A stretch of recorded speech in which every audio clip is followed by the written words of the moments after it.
There are a number of leadership principles, and it would be a serious mistake to just simply ignore them. Number one is management accepting its responsibility for the prevention of accidents and injuries and damage to health and the environment. Management is the one that needs to be responsible for enforcing the rules. A lab safety officer, a biosafety officer, a radiation safety officer, a laser safety officer, a chemical hygiene officer should not be asked to be a cop, but should be responsible for helping to see if the policies can be enforced by management. The supervisor is the one that really needs to do the enforcement. Accidents. All accidents can be prevented. We have to believe that. We don't want to make a commitment to have a goal of 26, so we have to injure 9 more to meet our goal. We have to believe that accidents can be prevented. Well, Dilbert helps us with this because we do need to fill out injury forms whenever there's an accident or an injury. Well, but these are resignation forms. Yeah, I know. So if you cover the word resignation with your thumb, it's an injury report. Well, we'll miss you. Principle number 3 is that training is essential, and we'll come back to this point, but employees need lots of opportunities to learn. And in fact, OSHA makes it clear that it's the employer's responsibility to ensure that employees have proper training. All hazards can be safeguarded. There's no mystery to this. If you can identify the hazard, you can guard it in some way, and while we can't ever prevent every accident necessarily from happening, we can certainly reduce the likelihood of it happening by putting appropriate safeguards and policies and procedures into effect. Safety is good business. And this was something that William Jefferson, the president of DuPont, said. And I heard about an example of this most recently where a gentleman took over as the director of a major chemical company, and he renewed the organization's commitment to safety and protecting the workers. And after a couple of years, they had really been in trouble. Their profits started going up, and the return on investment for their investors started going up, and the board of directors came to him and said, did you know that this was going to happen when you started emphasizing safety? And he said, yes, and that's one of the reasons why I did it. Employees have an awful lot of discretionary energy. They may have to be there for 40 weeks, but they have discretionary energy that they can spend, and when they are well cared for, they are well protected. They will spend more of their discretionary energy. Hold on one second, please.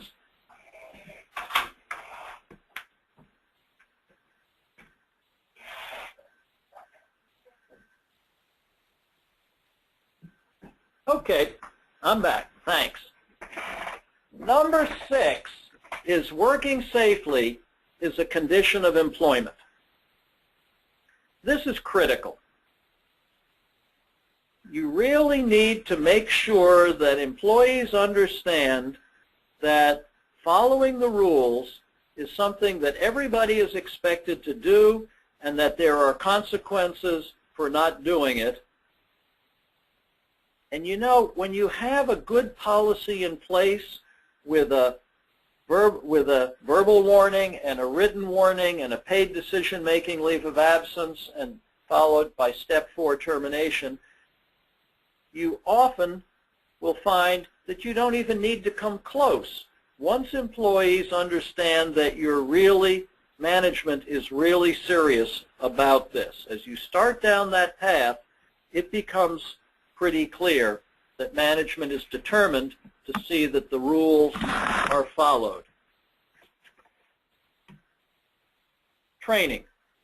We said that training was critical, but I put it in as element number 8, and if you would like to make a big mistake, don't provide any training for your employees. Let them try to guess how things are supposed to be done. They went to school for a long time. They will know how to protect themselves and each other. Well, training is essential, and they need to do it as often, whether it's live or recorded, at staff meetings, whether you have a brown bag lunch training opportunity where somebody talks for 20 minutes. I'm wondering how many of you have a lab safety bulletin board. I love this idea, where you put up 6 things on the bulletin board.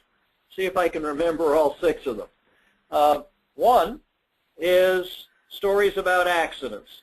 2 is off-the-job safety information. 3 is the MSDS of the month. 4 is an emergency procedure of the month.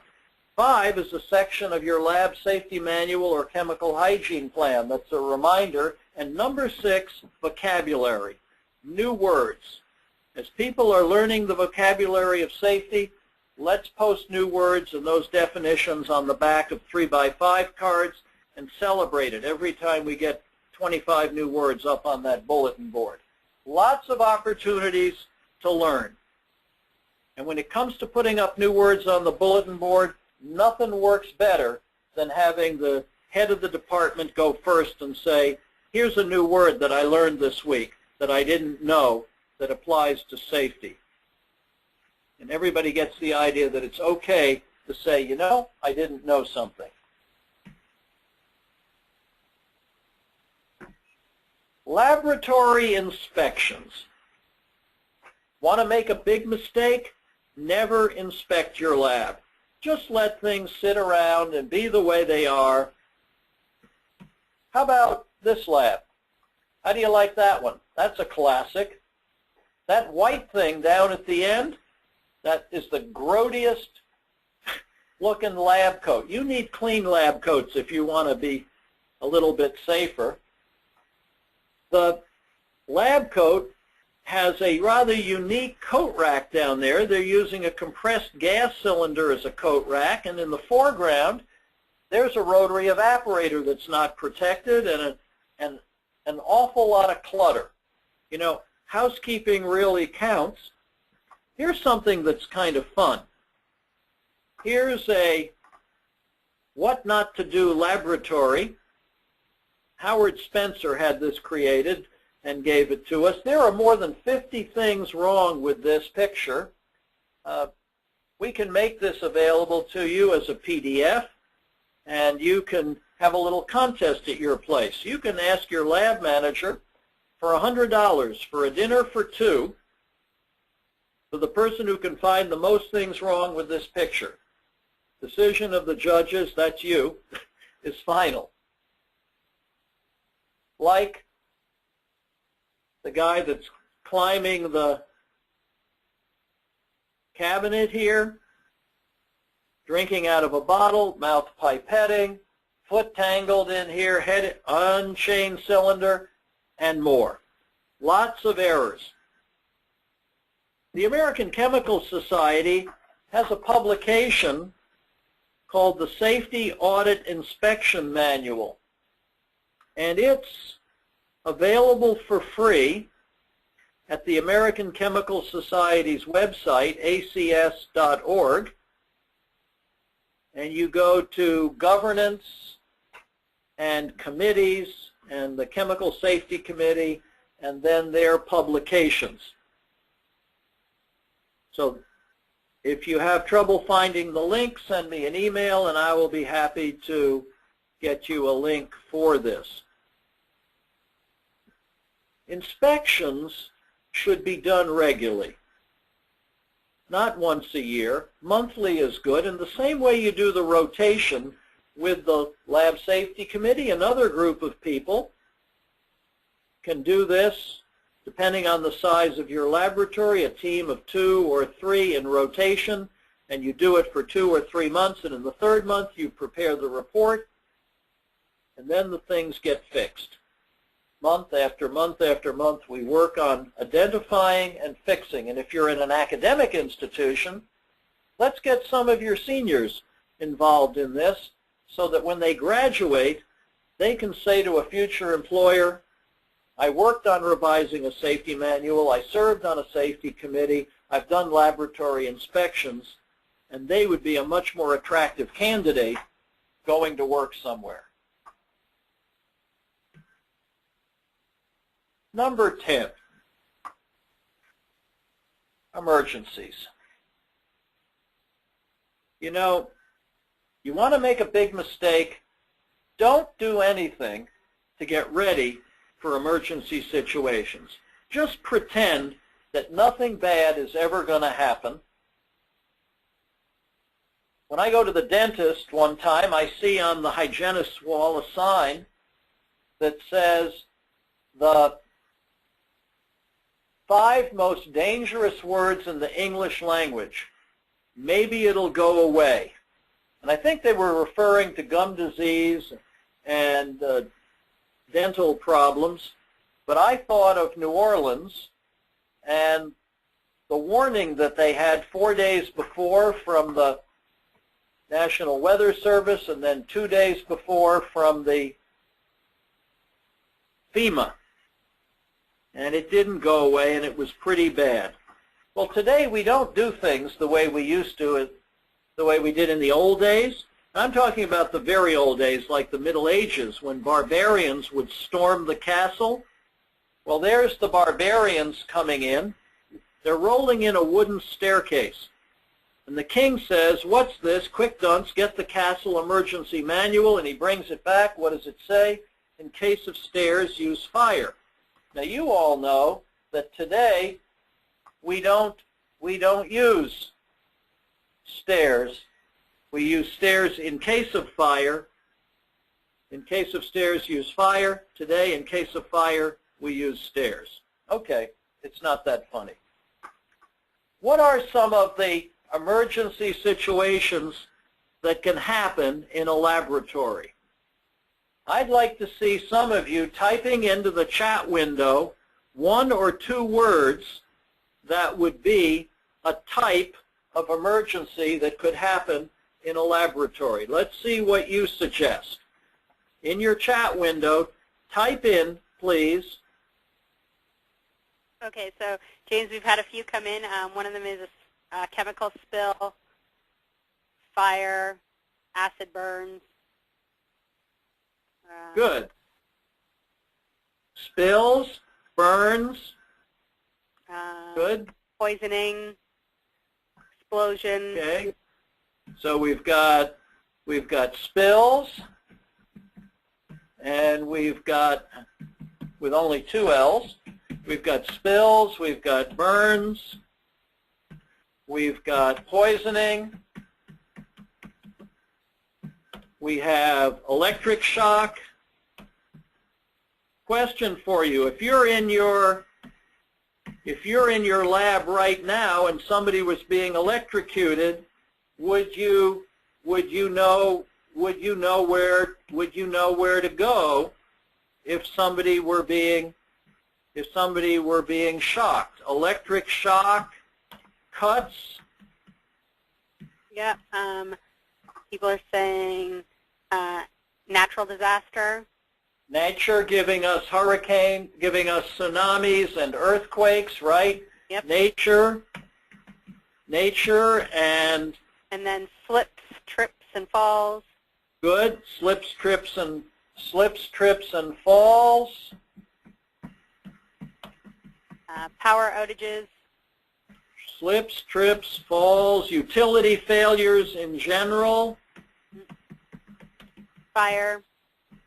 Good. Fire. What's the first thing you should do if you're on fire? Stop, drop, and roll. What's the second thing you should do? Well, that would be to cool off because you're still hot. What's the first thing you should do if you have a spill?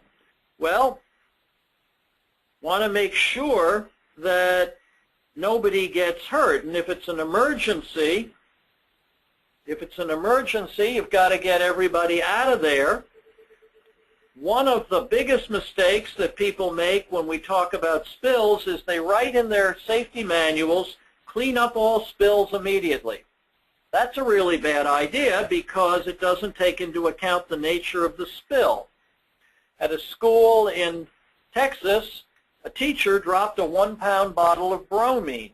They evacuated the building, and then he and a colleague went back in to clean it up, and they were both seriously injured. So we don't want to say clean up all spills immediately, and we only want to clean up those things that we can clean up without hurting ourselves. The other bad thing we say is if it's large, let it go. If it's small, clean it up. And if it's small, that doesn't take into account the nature of the material. So all of these are foreseeable workplace violence. Yep, that was mentioned. Bites of a animal bites, cuts, burns, spills, poisoning, Someone said radiation. Sorry. Severe weather. I taught for 30 years, and during that time, I had one employee have one student had a seizure, one student went into a diabetic coma, and one student, let me get this out of the way, one adult learner had a heart attack. So these are all the kinds of things that might reasonably happen. Okay, so what do you need to do to be prepared? There are 3 steps to being prepared to deal with these things. Number 1 is talk about it. In the last 12 months, have you sat down with your colleagues and talked about what needs to be done to prevent these things from happening and to deal with them properly? Talk is cheap. You don't need a purchase order or a requisition. And number 2, you need to get it in writing. If you were to go back and look this afternoon, could you find a written document, either online or in print, that deals with all of these? And number 3, you need to practice. You'll never get good at this unless you practice. Want to make a big mistake? Don't talk about it. Don't have it in writing. Don't practice. Well, safety program planning. Takes a lot of things to have an error-free safety program. It takes caring about your own health and safety and the folks around you. I think that's why my boss gave me my new employee safety orientation at Dow on the first day. It has to be integral. It can't be something extra. It's just got to be part of doing the job right. Number 3, we need to reward good safety performance. LSI is developing a national award for the principal investigator in academia that has the best lab safety program in the country. We're hoping to identify an organization that would like to be a major sponsor of this award. It would require that EHS departments around the country go into their labs looking for people doing a good job and saying thank you to them. At the same time, the other side of reward is discipline, and working safely does need to be a condition of employment. Repetition. We all get careless, we all get forgetful, we all need reminders, so we need lots of opportunities to learn. And finally, participation. There's no magic to this. I'm glad you're participating today. You need to be able to say to your students, your faculty, your administrators, if you want to get them involved, it's not like pulling rabbits out of hat, but there is a magic word. And the magic words are, I need your help. And to get people involved so that we're not doing it by ourselves.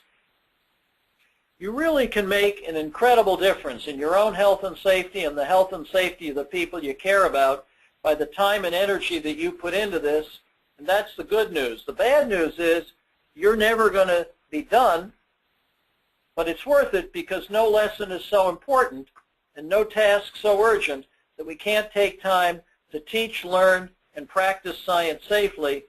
I really appreciate your being here today. Please let me know if you have any questions. Kaylee, did anybody write a question? They did. So the first question has to do with resources, specifically employee orientation. Is there a general video that you would recommend, or should employee orientation programs be specific towards the lab or the organization? I think it needs to be specific.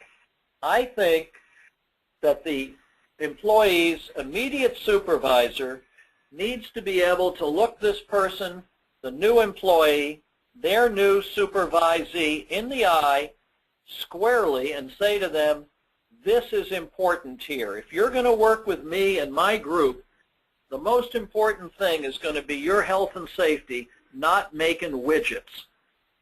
And that message has to come across loud and clear from the immediate supervisor. Oh, there are all kinds of ways you can learn about lab safety, and I'm not sure there's any one video that would be adequate to address all the issues that people really need to know about. This is an ongoing process where we're continuing to learn. Materials from the American Chemical Society, Safety in Academic Labs, and their industrial, their small business manual, Prudent Practices in the Laboratory from National Academy Press, which is available for free as a PDF, the Handbook of Laboratory Safety. But they need to have all the information they need to do their job safely. Perfect. Okay. So lots of people are asking about resources. I think the best bet for that would be to visit the Lab Safety Institute. You can see the web link there for that on your screen, or also just to email Dr. Kaufman, and he might be able to send you a few things or point you in the right direction for that. The next question has to do with the legal obligation of a lab manager or supervisor. What are their legal obligations to keep the employee safe? And do you know about that? Can they be held criminally responsible for? Well, one of the things we are learning as a result of the unhappy incident at UCLA is that the graduate student / employee, Sherbono Sanji, is died in a lab accident there in the early part of 2009 because of a fire in 2010, and both the university and the professor, Dr. Patrick Heron, had criminal charges, felony criminal charges brought against them by the Los Angeles district attorney. I asked here in Massachusetts if that were possible and was told by an attorney that it was possible in every state for employers to be held liable for violation of these kinds of statutes. Yeah, so it's definitely important then to have all of the mistakes covered so that you don't face any sort of criminal action in case, heaven forbid, something does happen. So you want to make sure that you've dotted all your I's and crossed all your T's. I agree. The next question has to do with the written policies. I guess this person sort of has a bit of confusion. So would an example be how to operate a piece of equipment, such as gas, like a gas chromatograph, and then what to do if a problem occurs? Or is it in addition to the instruction manual that comes with the equipment? Can you just sort of clarify that? Yes. If you were to give out a blank sheet of paper to all the people who work in your lab, and you were to say to them, what are the 10 most important lab safety rules that must be followed here in our laboratories, and you took all of those, and then you rank ordered them. You made your David Letterman top 100 list of safety rules that they believe must be followed, you might find things on it like no horseplay, wear proper protective equipment, wash your hands before you leave the lab, leave your lab coat in the lab. Safety policies and practices both in general, and then if there are specific safety procedures to be followed in a specific operation, then you might want to have something that describes that so that it's clear how to use that piece of equipment. At a laboratory in Massachusetts, or an R&D lab in Massachusetts in Pittsfield, in the early 90s, they were centrifuging flammable liquids in a plastics in a centrifuge with so they put a nitrogen bleed on the centrifuge to try to keep it inert so that the motor sparks wouldn't ignite the flammable vapors. Well, the centrifuge was taken apart and repaired, and when they put it back together, they forgot to attach the nitrogen bleed. And the first time they used the centrifuge, it exploded and one of the workers was killed. This was a lab fatality, and it was the result of not having a procedure in place for restarting a piece of equipment that's been repaired. When somebody comes into your lab to do repairs, who signs off that it's okay to do the work, that this can be done safely? When they're done doing it, is the lab then ready to go back into operation safely? Is there a procedure for doing that? So it's a combination of things that you would generally do routinely and then the non-routine things that you do. Okay, and I think a lot of people have asked the question, of course, how do you get people to care? And I think you covered, what to do when people don't care, and you talked about warnings and eventually dismissal. But I like the idea of putting a positive spin on things, and you talked about rewarding people when they're caught acting safely. Can you sort of give some examples of some of those rewards and how people could implement this into their lab? Well, one of the major suggestions that we've been making at organizations that have a lot of labs, and they have an EHS department that goes around and inspects those labs, and because of the number of labs and the number of people in EHS that are going to do this, they only get there once a year. And our suggestion is every month they have to pick the best of the month, and the provost has to send a certificate and a thank you letter to that lab congratulating them on being the best of the month. And then at the end of the year, the president of the institution invites all 12 winners and everybody who works in those labs to come to a luncheon, and the president thanks them personally and maybe even gives out a cash award. We'd then like those departments nominating a principal investigator for a national award. Maybe it could be, Kaylee, the Lab Manager National Award for academic research safety. Best research safety program in the country. And Lab Manager would be the sponsor. That might be a good idea. We'll see. We'll see if it has any traction. That's right. No, but I think that definitely, catching people doing the right thing would, and rewarding them for this might help make people care, which I know is a huge issue. Here's one more, Kaylee. Can you hear this? Yep. Yeah, this is a little plastic squeaky rat that we've got here. It's called LSI's Lab Safety Rat. And what it says is, we don't give a rat's rear for safety, we give the whole rat. Congratulations, you've just been ratted on for working safely. Now it's your turn to rat on someone else. That's awesome. And this is the Nobel Prize in Lab Safety. It's this little rubber squeaky rat, and you give it to somebody when you catch them in the act, and it's their job to pass it on to somebody else who they find doing a good job. And it wanders through the lab, reminding everybody that we care about people doing the right thing.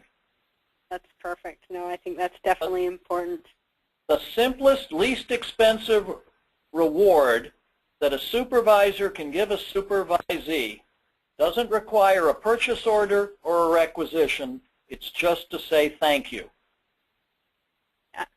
And, you know, sometimes those are the most appreciated. So, well, that brings us to the end of the Q&A session. There have been a ton of questions, you know, asking about certain resources. What I'm going to do, Dr. Kaufman, is forward those on to you, and hopefully you can get in touch with them via email to point them in the right direction. People are asking for links to certain OSHA policies, that sort of thing. So hopefully you can help them out. We would be delighted to do that. That's why we're here.